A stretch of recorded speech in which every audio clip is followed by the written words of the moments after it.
Bienvenue dans ce nouveau numéro de West Coast. Et aujourd'hui, on se trouve chez Kigundu Art Studio.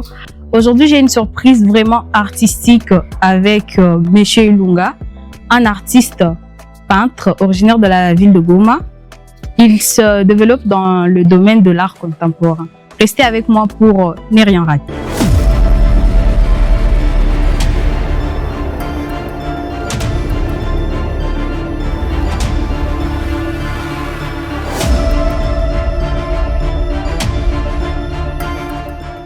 Bienvenue dans West Coast Culture, je suis Blondel Ngovi. Merci pour l'invitation. Tu peux nous parler de ton art? Bon, je définis mon art comme un pont culturel entre le passé et le présent. Alors, mon art que j'ai défini littéralement par afrocentrisme, donc mon travail est surtout basé autour de cultures africaines, notamment de cultures africaines en Afrique et de cultures africaines en Amérique, en Europe, dans la diaspora. Ça fait combien de temps que vous êtes lancé dans l'art? Bon, dans l'art, ça fait des années. Oui. Ça fait presque 12 ans que je suis artiste. Mais professionnellement parlant, dans un niveau contemporain, ça fait 2 ans que je suis dans l'art. Vous pouvez nous parler de l'art contemporain parce que je vous ai entendu parler plusieurs fois dans les domaines contemporains. Donc, vous pouvez nous parler de ça? Bon, l'art contemporain, c'est une branche de l'art en général, mais qui va au-delà de la pratique. Genre, ça va au-delà du dessin ou au-delà de la peinture. Et ça arrive à un niveau où on met la signification et une profondeur sur son travail. Voilà. Et aujourd'hui, ici en Ouganda, comment tu t'es démarqué en tant que Congolais? Bon, je vais dire que c'est un processus dans lequel je suis toujours. J'essaie de faire de mon mieux que possible. J'essaie de me différencier d'autres artistes. Genre, sur mon style dans lequel je travaille, j'essaie de faire différemment et de présenter un nouveau message. Parlons de ton dernier projet afrocentrique. C'est ça. C'est quoi le processus que tu as utilisé afin que nous puissions savoir tous à propos de ce projet-là? Bon, au début, quand j'avais commencé Afrocentrisme, j'étais encore au Congo. Alors, j'avais travaillé donc, la première œuvre d'Afrocentrisme depuis Goma. Oui. Alors, les 14 autres, je les ai travaillés depuis l'Ouganda. En fait, avec Afrocentrisme, c'est que j'ai voulu partager ma conception que j'ai. Moi, en tant qu'artiste, j'ai des cultures africaines de valeur, notamment la beauté et la richesse des cultures africaines. Et dans Afrocentrisme, donc ces valeurs-là, cette beauté, je partage ça en passant par des symboles, de motifs et des symboles culturels, comme par exemple l'habillement, le coiffure et tout ça. C'est la manière dont j'ai trouvé pour mieux partager cette richesse culturelle-là. Oui, et tu as eu des expositions à propos de ce projet? Bien sûr, j'ai des expositions avec Afrocentrisme, notamment au moins, je crois, 5 expositions déjà ici en Ouganda, une exposition à Dar es Salaam en Tanzanie, et actuellement, il y a une exposition en cours à Berlin en Allemagne. Nous avons remarqué sur les réseaux sociaux que vous avez posté un nouveau projet. C'est dans Afrocentrique ou c'est quelque chose de nouveau? Bon, mes derniers posts sur les réseaux sociaux, c'est toujours d'Afrocentrique. Donc, c'est la dernière œuvre de la collection qui est Afrocentrique. Bon, c'est une œuvre que j'ai finie récemment.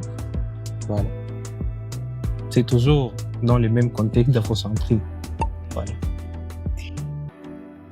Un de vos projets a attiré notre attention, c'est Féline Look, c'est ça? Féline Look. Féline Look. Voilà. Bon, littéralement, Féline Look, en français, c'est traduit par regard féline. Donc, regard félin, on peut dire cela en français. Voilà. Au fait, avec cette œuvre-là, j'ai voulu partager dans beaucoup de cultures en Afrique, la panthère, c'est le symbole de la force féminine surtout. Culturellement parlant, la panthère, c'est un symbole qui représente la force mentale, mais aussi physique de la femme, notamment nos femmes africaines qui, dans la vie, comme des hommes, elles se battent. Voilà. Mais aussi, d'un autre point, La panthère, dans le tableau Féline Loup, représente le gardien de la culture. C'est-à-dire qu'en Afrique, nous, les femmes, nos mères, nos mamans, nos sœurs et tout ça, ce sont elles qui gardent la culture comme elle est aujourd'hui. Bien sûr. Ouais. Aujourd'hui, ici en Ouganda, à Kampala, vous travaillez seul ou vous êtes allié avec quelqu'un? Bon, mon arrivée en Ouganda, j'avais l'opportunité de travailler avec un groupe d'autres artistes expérimentés et qui m'aident à grandir dans mon processus. Donc, je travaille au studio de Chugundwa Studio. C'est basé à Kampala.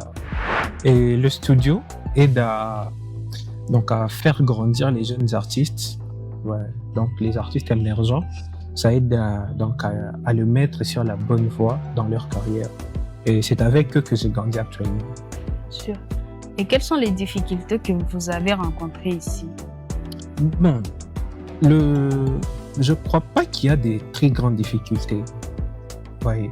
Parce que c'est un processus qui est dur, bien sûr, mais je vais m'y faire. Et vu que le marché de l'art en Ouganda, donc les artistes en Ouganda, sont trop inclusifs, genre, peu importe d'où tu viens, la manière dont tu travailles, ils aimeront toujours voir à quoi ressemble ton message. Donc, ce qui compte pour eux, c'est ton message, pas ce que tu fais. Voilà. L'impact de l'art dans la société, ton art, de tes travaux dans la société aujourd'hui. L'impact comme mon art, c'est qu'à chaque fois, dans des expositions, quand les gens sont à face de mes œuvres, comme récemment en Tanzanie, bon, ça aide à rappeler qui nous sommes, genre à questionner sur notre authenticité, qui sommes-nous vraiment. Vous voyez actuellement, avec la mondialisation, on peut dire l'européanisation, les cultures, notamment les cultures d'Afrique, nous tendons tous à devenir presque des Européens, la manière de parler, la manière de nous habiller et tout ça. Voilà, c'est ça l'impact. Donc, nous rappeler qui nous sommes. C'est ça. L'impact de ne pas oublier ses origines. Cela se manifeste aussi chez toi? Manifestement. Parce que je suis premièrement une personne qui aime rester authentique, genre la manière dont je suis, pas de volte-face comme ça. Oui, bien sûr. Et pour ce jeune artiste qui est en train de te suivre maintenant, quel est ses messages d'encouragement? Ce jeune artiste congolais qui vit au Congo, victime de plusieurs choses, quel est ses derniers messages?